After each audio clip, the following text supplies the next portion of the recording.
Bonjour à tous, on va débriefer la journée 2 du tournoi Destination 2021. Auparavant, un petit pouce bleu si vous aimez cette vidéo, et un commentaire, ça fait franchement plaisir, et ça permet à YouTube de savoir que la vidéo plaît, et donc à la mettre en valeur. Si c'est pas déjà fait, pensez à vous abonner, et activer les notifications en cliquant sur la cloche. Vous ne raterez rien des prochains contenus. Au sommaire de cette vidéo, un retour sur le France-Irlande.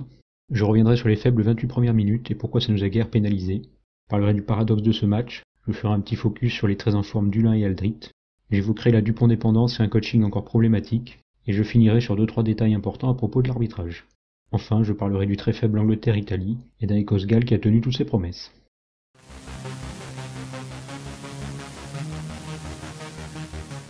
La France a livré 28 premières minutes proches du néant. Outre un petit bémol sur la mêlée, où Baye a été sanctionné une fois, la touche a été très faible, avec plusieurs lancers égarés ou cafouillés, et surtout cette ogive kamikaze à 5 mètres de notre embut, et suscitant l'incompréhension et la colère légitime de Grégory Aldrit.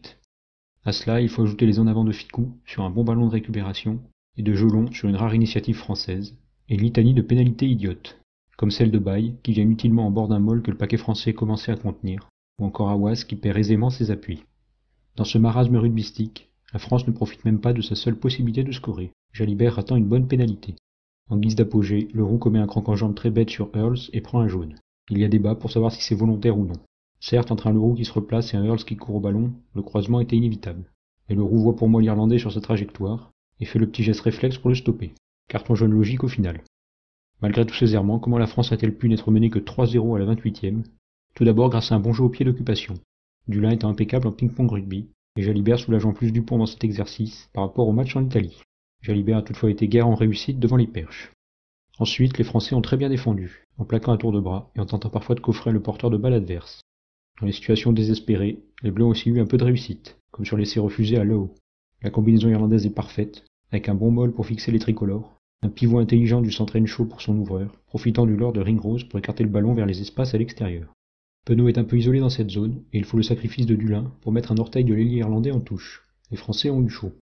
L'autre point majeur expliquant le faible score pour les Irlandais tient aussi à sa stratégie de jeu qui n'a pas fonctionné. J'avais expliqué dans ma vidéo débrief du Italie-France les failles défensives des Bleus au bord des rucks. Les Irlandais n'ont bizarrement pas cherché cette zone, alors que les Français ont à plusieurs reprises appliqué le principe des montées défensives pour couper les extérieurs. On notera toutefois que les avants ont mieux couvert les bords de ruck, comme ici avec Willemc. Pour le reste, les Irlandais sont pour moi trompés en abusant du jeu au pied, souvent après un seul temps de jeu, et régulièrement l'œuvre du remplaçant de Sexton, Burns, qui n'a pas brillé, à l'image de sa pénalité complètement ratée. Le 9 irlandais n'a pas été en reste non plus, et parfois sans que cela soit justifié. L'exemple le plus frappant a eu à la 26e. Keenan fait une bonne chandelle pertinente, qui met à mal la défense tricolore, et éloigne le ballon du camp irlandais. Dans la foulée, face à une équipe en infériorité numérique, le 9 vert se précipite, et tape au pied dans une zone bien couverte par Jalibert. Le jeu à la main semblait nettement plus pertinent. La seule action longue des Irlandais à la main a débouché sur un arrachage de l'excellent Ficou.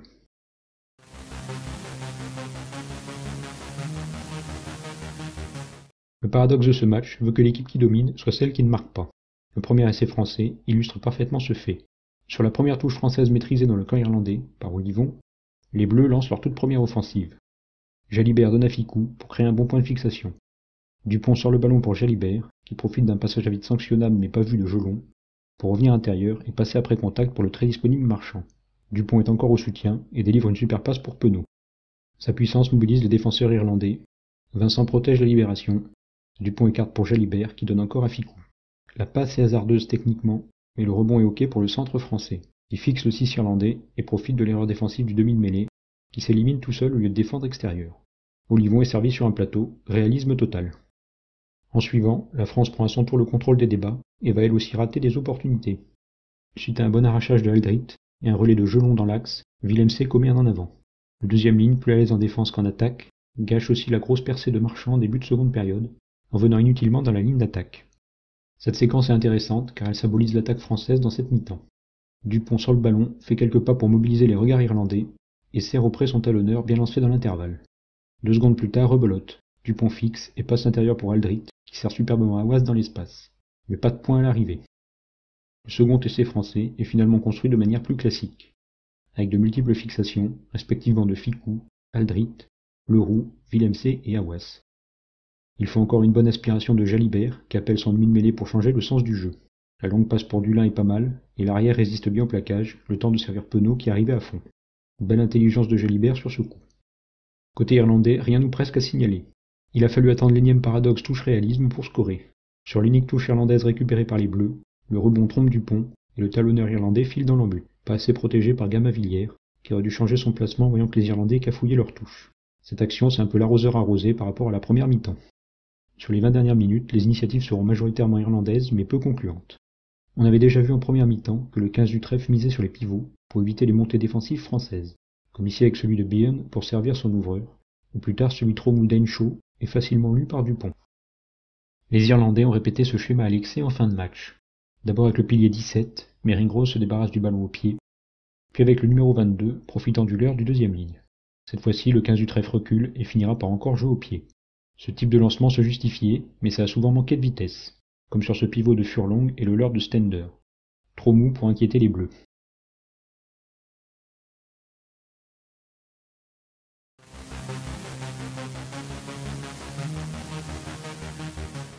Dulin a encore livré une grosse prestation.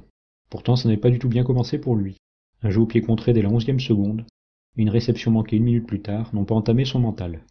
Les Irlandais lui ont donné l'opportunité de pratiquer son jeu au pied, et il ne s'est pas privé. Parfois à la limite des 22 mètres adverses, d'autres fois près de l'embut irlandais, il a fait cavaler l'arrière-garde irlandaise, et a su trouver les touches quand il le fallait, à la rare exception de cette pénale touche complètement dévissée. Dans les airs, il a assuré des réceptions très complexes, et a bien relancé derrière. Sa prise de balle pleine vitesse à la 65e est un modèle. Il coiffe tout le monde. Il a beau avoir un physique plutôt léger, il ne fuit pas les tâches défensives, pour sauver un essai irlandais ou bien rattraper les flottements de Penaud dans ce secteur. Malgré cela, j'aurais donné le statut d'homme du match à Aldrit. Au sens propre comme au figuré, les Irlandais n'ont pas su donner de la tête face à lui. On ne compte plus le nombre de charges qu'il a effectuées aux quatre coins du terrain, étant perpétuellement dans l'avancée et libérant des ballons très propres, avec quelques passes après contact superbes. Il a aussi sécurisé les sorties de mêlée à la perfection, parfois même sous une grosse pression adverse. En défense, 15 plaquages à son actif, souvent bloquants. Il est quatrième dans ce registre, derrière Olivon, Villemc et Leroux. À son actif également, des montées défensives réussies. Après une prestation mitigée en Italie, on a revu le grand Aldrit.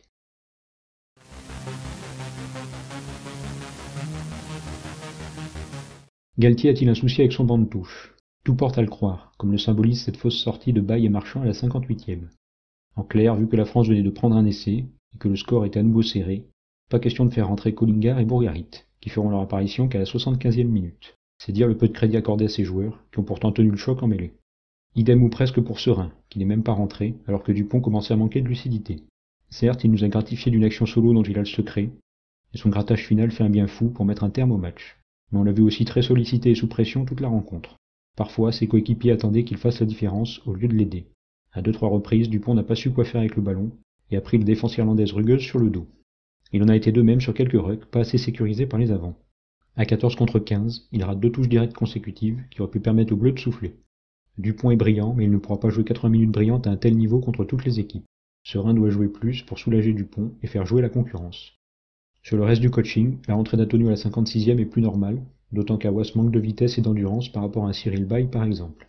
La non-rentrée de Boutier me dérange pas du tout non plus, Dulin et Jalibert ayant fait un gros match pendant 80 minutes. En revanche, Taofifénois et Cretin sont rentrés tardivement à la place de Villemc et Jolon. Les erreurs des deux remplaçants, que ce soit une perte de balle ou bien une poussette très stupide, ne donnent pas tort à Galtier. Néanmoins, sachant que Villemc a gâché 2 ballons offensifs, que Leroux a raté 4 plaquages sur 21 et pris un jaune évitable, et que Jolon n'a pointé qu'à 10 sur 12 en défense, et commis lui aussi une faute grossière, on peut pas dire que les titulaires étaient forcément meilleurs que les remplaçants. Finalement, c'est Thomas qui a tiré son épingle du jeu. Doublure d'un Penaud apparu un peu trop juste physiquement sur la durée, Thomas signe une réception aérienne très ardue et cruciale.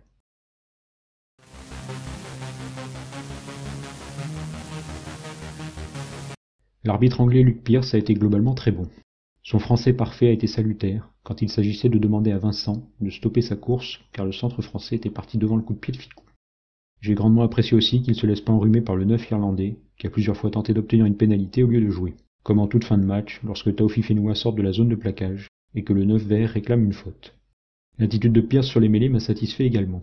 Il a à de multiples reprises fait le geste incitant les avants à refaire les mêlées plus rapidement, elles qui peuvent être très chronophages. Il a par ailleurs encore favorisé le jeu, en demandant régulièrement à Dupont de sortir le ballon de la mêlée, du moment que les deux packs se neutralisaient et que le ballon était disponible dans les pieds du 8. Là où il y aura plus de débat, ce sont les grattages au sol. Qu'il ne pénalise pas Stender, qui a perdu ses appuis après avoir mis les mains sur le ballon, se tient tout à fait, sachant que l'Irlandais s'éloigne du ballon quand il tombe au sol. En revanche, il aurait pu sanctionner l'Irlandais qui joue le ballon au sol alors que Taofifenua a mis les mains dessus. Et il devait pénaliser le 20 irlandais qui gratte le ballon alors que le ruck était formé. Globalement, Pearce a arbitré à l'ancienne dans ce secteur, en laissant un peu de temps au soutien offensif pour déblayer, comme sur ce bon grattage de Leroux, ou celui de Villiers. Sur le grattage du 3 irlandais sur Villiers, l'arbitre ne dit rien du tout. Pour moi, soit il sanctionne Villiers qui garde le ballon au sol, soit il pénalise l'Irlandais qui a mis la main au sol avant le contest. La seconde option était plus légitime, mais comme la France avait rapidement gardé la possession, M. Pearce a dû juger préférable de ne pas donner l'avantage, histoire de ne pas casser le rythme. Un choix qui me va, mais qui est à rebours de directive du début de saison. On retrouve cette idéologie quand l'Irlande gratte un ballon à la 59e. Certes, le contest est gagnant pour les Irlandais, mais le plaqueur français faisant clairement acte de tenir le ballon quelques secondes, les Irlandais auraient pu bénéficier d'un avantage pour pénalité. Quoi qu'il en soit, si ces actions-là sont discutables, on a vu que M. Pearce avait été très cohérent là-dessus envers les deux équipes, et vu que c'était disputé et serré dans le jeu au sol, aucune équipe n'a été avantagée par rapport à l'autre.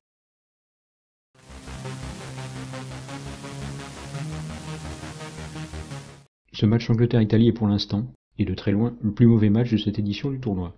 Deux équipes très moyennes et maladroites se sont affrontées dans une rencontre hachée par les mêlées. On a rapidement compris que les Anglais n'étaient pas sur une bonne dynamique, et tant mieux pour la France pour le goal average. Face à des Italiens qui allaient logiquement jouer le coup à fond, le 15 de la Rose a craqué dès la deuxième minute sur un essai de Ioane, suite à un replacement défensif hasardeux des trois quarts anglais, et une première pénalité concédée dès l'entame. Où les nombreuses maladresses et fautes d'un Farrell pas dans le coup ont confirmé le mental actuel fragile des Anglais. Autre illustration symptomatique d'un manque de confiance, le premier essai anglais, démarré suite à une bonne mêlée bien orientée et un coup de pied piégeux de Slade pour May, intervient après une énorme séance de pick and go, alors qu'il y avait beaucoup d'espace à l'extérieur pour aller dans l'embut. Pour le reste, les Anglais peuvent remercier les Italiens pour leurs erreurs grossières, et notamment celle de l'ouvreur Garbizzi. Pour une bonne inspiration de ce joueur, comme ce jeu au pied pour son ailier Ioane, c'est 4 erreurs fatidiques. Sa touche non trouvée directement, alors que ses coéquipiers n'étaient pas replacés, amène directement le deuxième essai anglais, après 2 balayages de la largeur. Sur le troisième essai anglais, c'est encore le 10 qui fait la boulette, en plongeant sur son partenaire au sol. Une minute plus tard, May plonge superbement dans l'embut, profitant aussi d'une défense italienne très mauvaise sur l'extérieur. Enfin, Garbizzi se fait intercepter, suite à une sautée malvenue pour le quatrième essai anglais. Même si je ne comprends pas comment les arbitres ont pu décider après consultation de la vidéo de ne pas refuser l'essai, alors que Farrell était coupable d'une très claire percussion à retardement sur Varney, le fait est que le choix de jeu de Garbizzi était mauvais. Si on repasse l'action précédant l'essai 1, on voit aussi que Garbizzi est celui qui se fait prendre par le rebond. Je ne détaille pas la suite, avec le banc anglais, assez prétentieux, à l'image de Genge, qui a fait mal physiquement aux Italiens, toujours valeureux mais limité. Je vais plutôt me focaliser sur le genre d'action qui me met hors de moi, à savoir les déblayages dangereux qui blessent significativement l'adversaire. Je parle bien sûr de la sortie sur civière du troisième Jack Willis, après un déblayage jugé licite mais qui ne devrait pas l'être, de Sébastien Negri. Le joueur italien vient par l'axe, mais s'enroule sur le côté du joueur anglais contestant le ballon, et écrase tout son corps sur sa jambe, provoquant une grave torsion du genou. Tout d'abord, le joueur italien est sur le côté du ruck, donc hors jeu. Ensuite, on peut considérer son geste comme un plongeon. Pénalité et carton jaune ou rouge me satisferaient très bien là-dessus.